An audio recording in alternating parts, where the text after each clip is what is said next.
Okay. No, I can't get away from this screen. Okay, here. Yeah, thanks. And I'm excited to talk to you today about the work I've been doing. So I only just arrived in Princeton in November, so I don't have much to show from this time. So as you can see from my first slide, the work I'm presenting today is work I did in Munich. And it's about, as Roberto said, cosmological simulations and the next stages of how do we move forward to make them better than they have been. And so why do we even need these? And why do we need dwarf galaxy simulations in particular? So dwarf galaxies, here are a few known ones inside the local group. And we're detecting more and more dwarf galaxies in and around the Milky Way. And dwarf galaxies are specifically interesting because, you know, from hierarchical galaxy formation, we assume they're the first galaxies to form in the universe. And through merging, they end up being the building blocks that all other more massive galaxies are put together from later in the universe. At the same time, dwarf galaxies are so small that they're very sensitive systems. And so that makes them kind of extreme environments. And when we, you know, study anything, looking at extremes is always a good way to understand the boundaries of processes. And so dwarf galaxies are extreme in age. They're some of the oldest objects we have observed. They're the most low metallicity. There's the smallest in size, some of the least luminous objects, and also their kinematics are often extremely faint and small. And last but not least, dwarf galaxies are what we assume infalling dwarf galaxies into the Milky Way are what become the satellites to the Milky Way. And so understanding our own galaxy, it's important to understand dwarf galaxy formation for that as well. So lots of reasons to study dwarf galaxies. These are some of the ones that we know in and around the Milky Way. So in the red circles, you see the Milky Way and Andromeda. The blue circle is pretty much the sphere of influence of the local group. And then all these other black dots around are dwarf galaxies that we know are close to the local group, but potentially not, you know, gravitationally bound to the local group. So we're getting more and more detections, and it's becoming a sample that we can actually look at. And then another probably fairly well-known example of why dwarf galaxies are interesting is the second plot here, the flat dark matter profile. So it seems that we might be able to constrain some features of dark matter by looking in the centers of dwarf galaxies. So to understand them, can we use cosmological simulations? And if no, so far properly, why not? I mean, there's been a lot of cosmological simulations simulating dwarf galaxies, but I guess my point today is we can do it better. And so the main aspect is the phase diagram of the gas. So here is density on the x-axis and temperature log. And a typical cosmological simulation like EAGLE, big box simulation, will have a phase diagram like this. So I've plotted in the dashed line, which is 10 to the 4 Kelvin. So that's the atomic cooling threshold. And most gas will sit above that threshold in big box cosmological simulations. And then you see this interesting little tail to higher densities. And we know this is wrong. We know it's not the way gas should be in the universe, but for computational reasons until now, we've been using this equation of state to sample the temperature density space of gas in the simulation volume, because going to lower temperatures and higher densities just makes the simulation very expensive very quickly. But unfortunately, you know, the densest, coldest gas is also the gas that forms stars. And so to know where stars form, how and at what time, we kind of need to know the properties of this gas. So this is the first change I made in the code, was to kick this equation of state model out and to replace the phase diagram with a different one where we actually allow gas to collapse. And so, as I said, the dotted line was the atomic cooling threshold. And so what has to happen, of course, below this line is that you include molecular cooling and other low temperature ions that will allow the gas to cool down to 10 Kelvin. And at the same time, of course, when you allow things to cool, then things condense and become dense.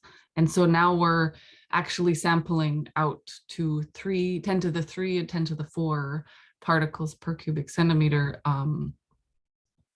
in density. So this is the gas that is going to form stars. So I've replaced the equation of state for dense gas, and then what you get is that you start seeing giant molecular clouds. So this is now the one view of the multi-phase interstellar medium in the simulation of mine, where you really get this much more clumpy structure on very small scale. So as you can see, this is only 500 parsec across here, and you get all this different structure. Next, once we know where the dense gas is, then we also know better where the stars are. And so we can replace the single stellar population particles with real star particles. And so what this means is that most cosmological simulations till now sample stars not as each particle being an individual star, but a single stellar population. So following an entire IMF, which in turn means that all yields, chemical yields, and energy from supernova, and winds, and anything you want as in terms of feedback will come out of this star particle in an integrated way. So just to show this, so one star particle is like commonly 10 to the 3 or 10 to the 5 solar masses. And as I said, it's a single stellar population. It has integrated attributes of the IMF. So just at each time step, you integrate back till the previous time step and say how many chemicals, how much energy came out of that IMF in that time. And so what happens is that if you put the feedback energy into the gas in this bundled way, then it's much too strong, actually. So what I've done is to broken up this particle and replaced it with individual stars, at least individual massive stars. So I sample everything individually down to 4 solar masses. So that includes most of the AGB yields. And then above 8 solar masses, it includes all the supernovae. And this is really, really important because there's been, I'm sure you know, much discussion about feedback and supernova energy in galaxies. And so to do this correctly, or as correctly as possible, is just the way to know what's happening in the galaxy. And so we need to both spatially and temporally locate the energy and yields from individual stars. And in practice, I even do this more precisely by injecting mass-dependent yields and energy. So at the x-axis here is the mass of the star. So the progenitor mass at birth, the mass of a star between 8 and 100 solar masses. And then the top panel is the supernova energy is a function of mass. So depending on the mass, the original mass of the star, the code will return different amounts of energy. So it's not only just 1 times 10 to the 51 ergs, which is like commonly assumed to be the supernova energy, but actually models show that there's quite a variety of energies that supernova can have. And not only that, if you look at the top panel on the right, you see that there's actually a lot of very high mass stars that don't have any energy. The energy is at 0. And this is because a lot of models for these very massive stars assume, or what they predict is that it's a direct collapse black hole. And there's actually no supernova. And so this is going to be important as well, that not every massive star has a supernova. And then the bottom 2 panels are the mass return and the metallicity return for the different stars. So I've been talking a lot about supernova, and supernova are really, really important for galaxy evolution, mainly through their injection of energy. And what galaxy simulations have been realizing more and more in the last few years is that if you don't have a certain resolution, gas resolution, so spatial resolution and time resolution, that if you just inject lots of energy to try and model supernova energy in the gas, then what happens is what we call overcooling. And so by injecting lots of gas in like not well resolved gas, what actually happens is that the cooling rate is calculated incorrectly, and most of that energy is just directly cooled away without mixing with the interstellar medium. And so what later tests showed is that you kind of need to get to about a solar mass, or in my case, 4 solar mass gas resolution. So once you go below 10 solar mass in mass resolution, then you start avoiding overcooling. So there's really kind of a threshold where if you are above this, you're going to lose a lot of the supernova energy in a numerical way. And if you go below this, you don't. And so this plot here is just in the fiducial resolution and density and everything of the way that my final simulations are run. I just tested the individual supernova. And so this is one supernova, a single supernova burst at my gas resolution. So you can see the temperature and density. And so you're really getting a very detailed structure of how the explosion happens, how the gas is heated, and how this super bubble is created. And yeah, what's really important about also resolving the supernova is not to only cool away that you don't cool away the energy too fast, but that if you inject the energy thermally, that you get enough kinetic energy. And the only way that this happens self-consistently is by injecting thermal energy and allowing the hydrodynamic calculation inside the simulation to produce kinetic energy through the blast wave.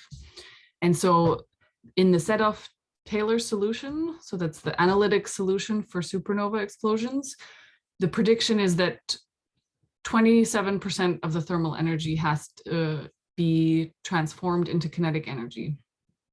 And that then you've resolved the supernova. And so I'm just showing here on the plot the energy with time for this one supernova I'm showing here, and how you reach exactly 27%. And then after that, cooling takes over. And so the energy does decay, but the trick is that you have already passed some of that energy into the gas in a kinetic way. Anyway, so I hope you believe me that my simulations are resolving the supernova. And then if you actually run a cosmological simulation with star formation and all these supernova explosions, you get these beautiful super bubbles. So this is not a time evolution. I'm just spinning around at redshift 8 and at redshift 4. And these are really small objects. So this is a dwarf galaxy that is forms about 10 to the 6 solar masses and stars by redshift 0. So at redshift 8, this is a really, really small object.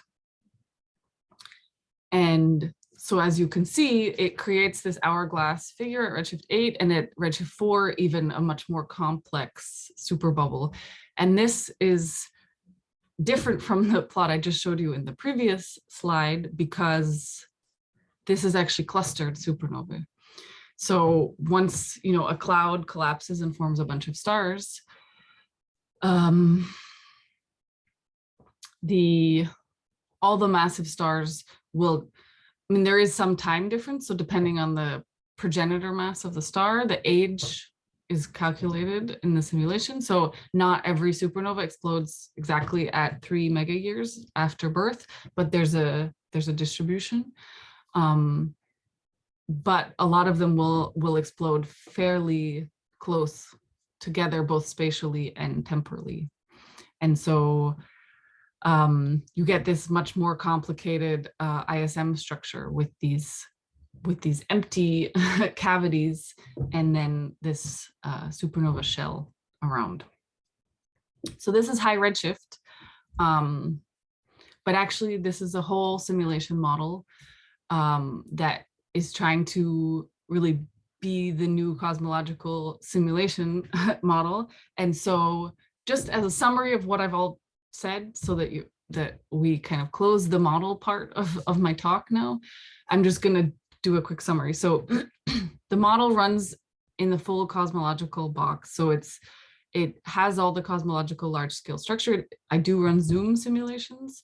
And so you don't resolve every part of the box equally, but you resolve the central part much more in detail. So the Lagrangian region of a single galaxy will be resolved at high resolution. But what's so important about the large scale structure is that you get a realistic merger history. So all the little tiny mini halos that are created at high redshift need to merge together to form one object.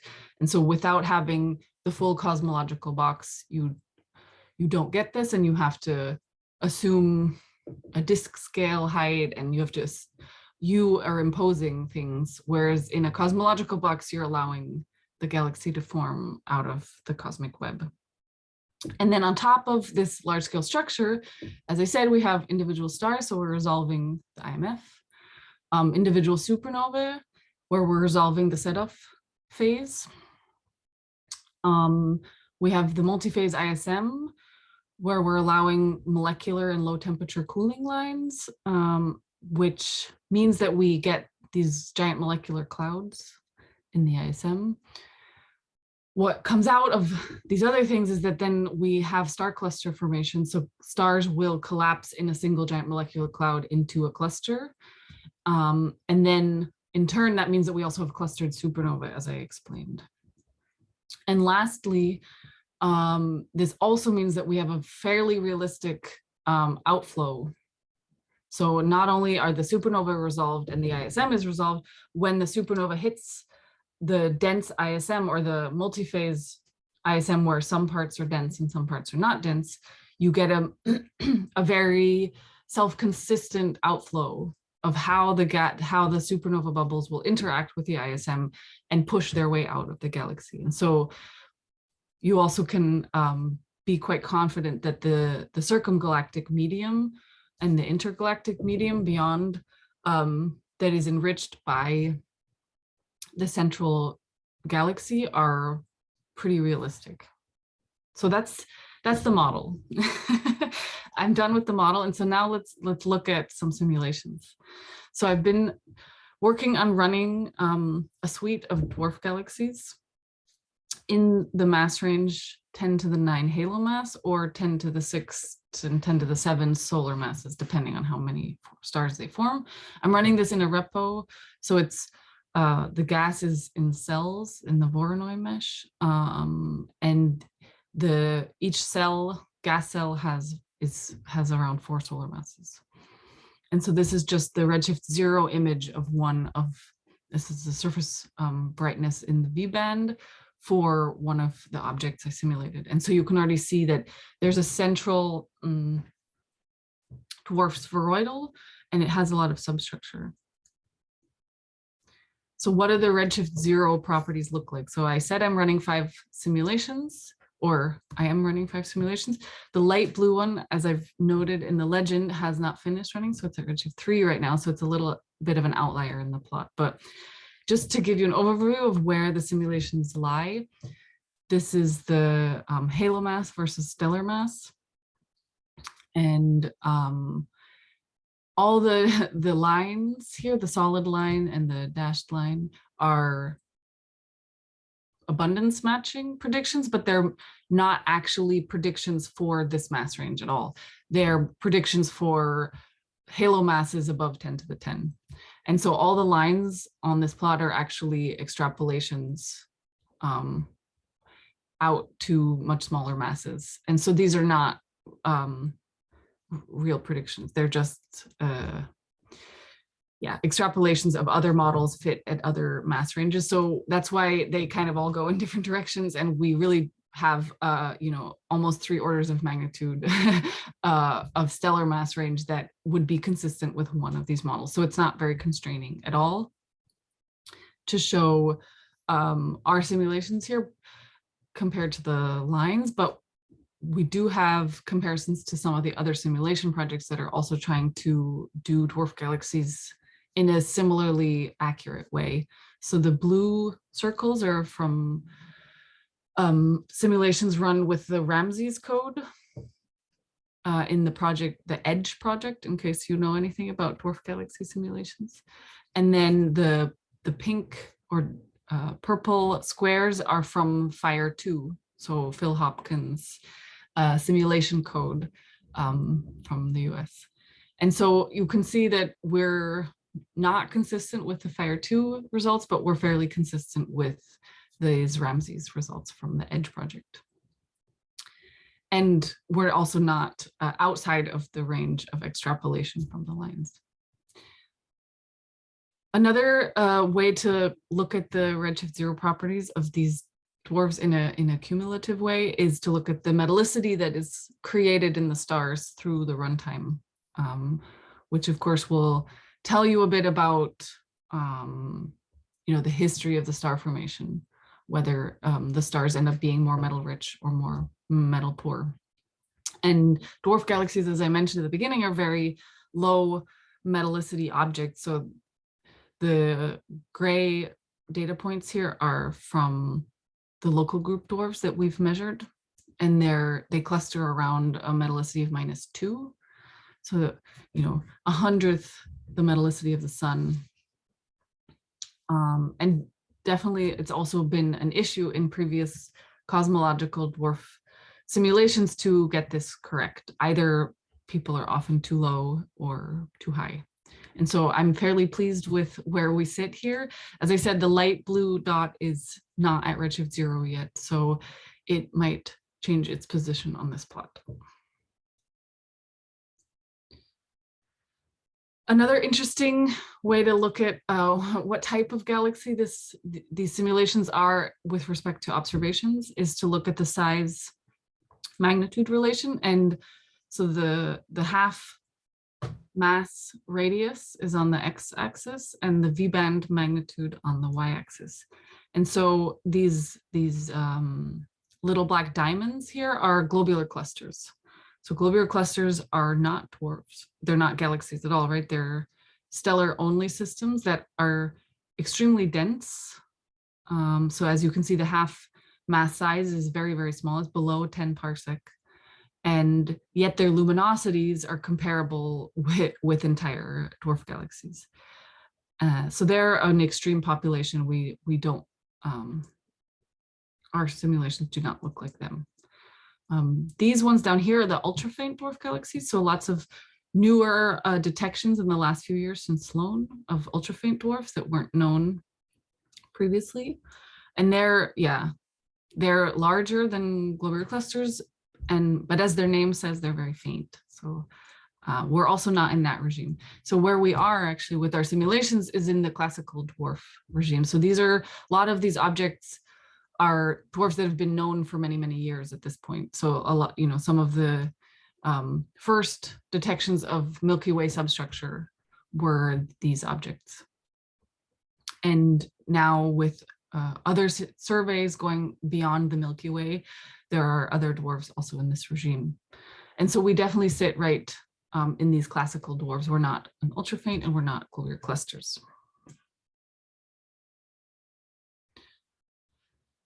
Last redshift 0 plot of data is the kinematics. So we can look at rotation and dispersion. And if we do their ratio, so the ratio of rotation to dispersion, then we can see whether the object is held up by rotation or by dispersion. So depending if it's above or below 1 in the rightmost plot. And so what we can see is that first of all, we're consistent with observations in both the rotation, the dispersion, and also in their ratio, and that we're dispersion dominated. So we're well below 1 on the right plot. And so this puts us not only in the classical dwarf regime, but it also puts us in the dwarf spheroidal morphology specifically. So that's kind of where we are in terms of known dwarf galaxies, where the simulations end up being dwarf spheroidals in the classical dwarf regime. So that's all at redshift 0. What happened at high redshift to form them, right? So if we're making predictions on how dwarf spheroidal classical dwarf spheroidals look at redshift 0, then of course for simulations, the interesting thing is to ask, how do we get there? And so I can show you some movies, and I think that's the best way to build sort of an intuitive understanding of how these things form. So this is a tiny filament, and this is gas, not dark matter. And you see dense structures forming. And now what you'll see is that it looks like the simulation suddenly gets really bad resolution. That's what it's going to look like. What that actually is reionization happening. So while this is a filament, it's actually a very low density filament. That's why it forms only a dwarf and not a bigger galaxy. And so it's actually, its potential well is not deep enough to shield the gas in the filament from reionization heating. And so what actually happens is that this entire filament is sort of evaporated away through the onset of reionization. And so you end up not having much dense structure at all. There is a tiny little merger happening here at the end, but otherwise there's no more star formation in this particular system. So it is consistent with being a reionization relic. It forms all its stars before reionization. And then as you see, the filament evaporates and whatever stars formed remain, and whatever didn't form is heated and remains heated for the rest of the life of this object. We can look at the exact same view, but now in gas temperature, so it looks quite different, right? The early universe, the filament is cold. And then as the first supernova go off, there's lots of big bubbles that will end up merging to this one big super bubble around. And so you might be asking, why do we have supernova coming out of the whole filament? So what actually happens, and I mentioned this a little bit at the beginning of the talk, is that there's a lot of these, and here in the background is the reionization happening again. So what happens is that along this filament, there's lots of mini halos that are around 10 to the 6 halo mass. And they form a few tiny stars along this filament at very high redshift, and those make the supernova. And then ultimately, pretty much most of those mini halos will merge into the one dwarf galaxy at the end. That's why also the dwarf galaxy has so much substructure, is because of these, some of those stellar satellites are still distinct. So I can show again the same view, but now the metallicity. So it kind of follows the gas temperature very accurately because, of course, the supernova inject both energy and metallicity simultaneously. So as I said, you have these different mini halos, each forming a few stars, enough to form a few supernova. And then ultimately, this entire filament will collapse into a single 10 to the 9 dwarf galaxy. And what you might be thinking, what I thought when I saw this was, wow, the like enrichment area around this single dwarf galaxy is very, very large. It's much larger than had a single 10 to the 9 halo formed and just produced one explosion of supernova, right? Because you have all this star formation along a filament first, forming supernova quite far away from each other and then collapsing. What you end up having is actually an enriched bubble that's quite a bit larger than what it would be if it was just one galaxy. So I'll come back to this in a sec. Now I'll just show you the stars. I'm looking at a bit later on now. So because as you've noticed, maybe after reionization, the movies become kind of boring because it just smears out. And so now I'm showing stars after reionization. So there's no more star formation at this point in the system, but there's a whole bunch of little tiny mini halos that have formed stars before reionization and are now all coming in to merge together. And then there's also some slightly bigger ones that will merge as well. And so this is just the stellar view in surface brightness. And so you just get over cosmic time, lots and lots of these little things that are coming in along the filament. So this is a closer up view, of course, compared to the previous movies is much, much closer here. This, as the bar says, it's only 4 kiloparsec across here. And so through all this merging, that's why it becomes a dwarf spheroidal in the end, is because any amount of disk-like structure that may have been in individual halos is pretty much broken up by this merging. So this is maybe hopefully built your intuition a bit on what happened at high redshift to form these dwarf spheroidals. And now, as a good simulator, the next step would be what predictions can I make?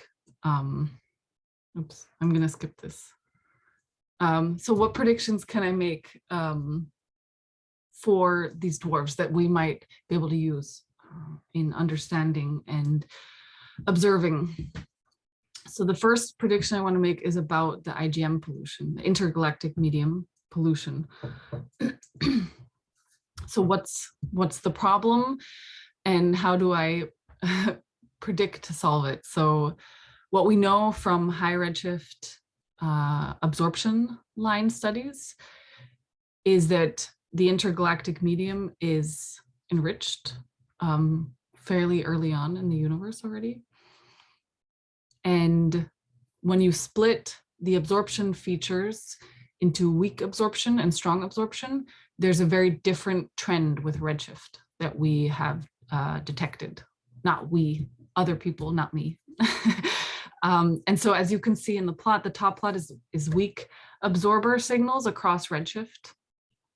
And it's pretty much a constant, right? So from redshift 6 to redshift 0, we get the same numbers of weak absorbers, whereas strong absorbers, there's a much stronger redshift dependency. So out to redshift 3 or so, it's constant. And then if you go to higher redshift than that, you get many, many less strong absorbers.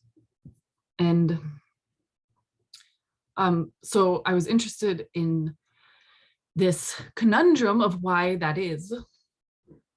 And so I was looking at the IgM enrichment of my dwarf galaxies. So I've already shown you the videos. Here now is, that was just gas density and total metallicity. So now I've actually went and did the individual modeling of, in this case, magnesium 2 column density around the one dwarf. And I've plotted it not as a function of kiloparsec, but as a function of virial radius. And so this is out to, in both directions, out to 10 virial radii. And so the little circle is the virial radius of the dwarf itself. So this is enrichment that is, you know, many, many times larger than the galaxy itself. And then at higher redshift, it's much stronger because that's when these objects form stars. And then once reionization happens after redshift 6 and 7, there's no more star formation, or there's very little star formation if there is star formation. So then the signal sort of starts fading. I can do the same for carbon 4. And the redshift is a little bit different. So here we see the strongest signal between redshift 7 and 4, and then it only starts decreasing after redshift 3. And so to put this a bit more quantitatively, I haven't done the proper full calculation yet. So this is work in progress, but the left plot here shows the absorber size. So just in physical square kiloparsec, the size of carbon 4, magnesium 2, and oxygen 1 for 4 of the dwarfs that I simulated as a function of redshift. And so one thing you can already see is that it's definitely not, it's non-linear with redshift. So there's definitely no correlation that you can say, okay, this halo has a mass of 10 to the 9. It should have a halo of this size, because depending on where you are, this can be a very different number. And so what I'm proposing, and I still need to, as I said, it's work in progress, so get the correct predictions here, but what I'm proposing is that the weak absorbers that we see at high redshift are due to dwarf galaxies. And so if you look at this right plot, the red line, for example, the red solid line would be the prediction from Illustris, the cosmological simulation box, where they fit it to redshift 2 values, and then made a mass cut in the luminosity function or mass function of galaxies that should be contributing to the metal pollution of the intergalactic medium. And what you see is that towards high redshift, the prediction goes way, way off. So what's happening is we're missing, if we just integrate the mass function of galaxies and assume a simple monotonic or linear relation between the size of a galaxy and the absorber signal that it can produce, then we don't get enough absorbers at redshift 6, especially not weak absorbers. And so this is my prediction number 1, is that because these very small dwarf galaxies not only form stars predominantly at high redshift and then stop, but also because of what I showed in the movie, that their final pollution signal is actually spread out before they collapse. This is what's contributing to the low weak absorber signal at high redshift. So that's my prediction number 1. And then my prediction number 2, and then I'm done with the talk, is about substructure. So as I showed you earlier, this is the size magnitude. And I'm just plotting one of my galaxies here, the red dot from earlier. And now I'm also plotting its subhalos. So they're all within the virial radius of the red. So all the orange dots are within the virial radius of the red dot. And what you see is that the size magnitude of the subhalos ends up sitting right on top of the ultra-faint dwarf galaxies. And so effectively, my prediction is that the ultra-faint dwarf galaxies that we see within the Milky Way are actually not dwarf galaxies that formed in isolation and fell into the Milky Way, but that they actually are mini halos that were already subhalos to larger dwarf galaxies, and that when the entire thing fell into the Milky Way, they may have been stripped away from their parent dwarf. And so we see them as these individual ultrafaints within the Milky Way, but they're actually associated, or were at some point associated, with one of the larger dwarfs. So that's my second prediction. This has some more complicated implications because of the way that the first mini halos form. And so effectively, which halos form the first stars is an open question. So pretty much, yeah, which halos do POP3 stars form in? And I'm just showing a little plot up here that's from a recent simulation paper where their prediction for POP3 star formation and what halo masses the POP3 stars form in are these blue error bars with the black dots in them. And so what you see effectively, the takeaway from this plot of why I'm showing it is that we don't know what halos POP3 stars form in. So there's one model, which is the solid black line, which puts the POP3 halo mass between 10 to the 6 and 10 to the 6.5. This newest model from 2020 puts it between 5.5 and 7. And so we have this huge range to play with here. And so I just wanted to play with it as well in my simulation. So I created a simple POP3 subgrid model, you could say. So in the one case, I put all the metals in the simulation homogeneously throughout the box from the beginning in the gas at 10 to the -4 in metallicity. In the next model, I started the simulation with no metals, and then anytime a halo crossed the 10 to the 6 threshold, I put 10 to the -4 in metallicity in only those halos. And then the third model is where I put it only in the 10 to the 7 halos. So what happens is you get a huge difference in the number of substructure that a given dwarf will have at redshift 0. So the 3 different models are shown in the same colors as previously. And then I'm just showing the number of substructure within the virial radius as a function of redshift.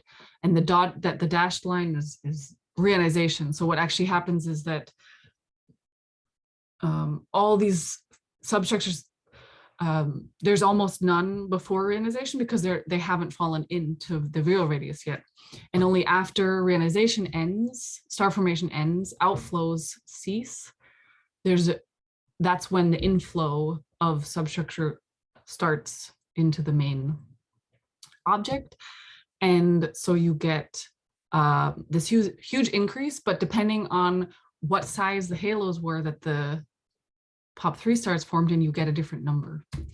And so this is something that we don't really have a handle on yet, right? We don't know about POP3 stars. So the only thing I can say is that hopefully with James Webb or with LLST, we will get a handle on that number and maybe be able to in turn constrain POP3 star formation.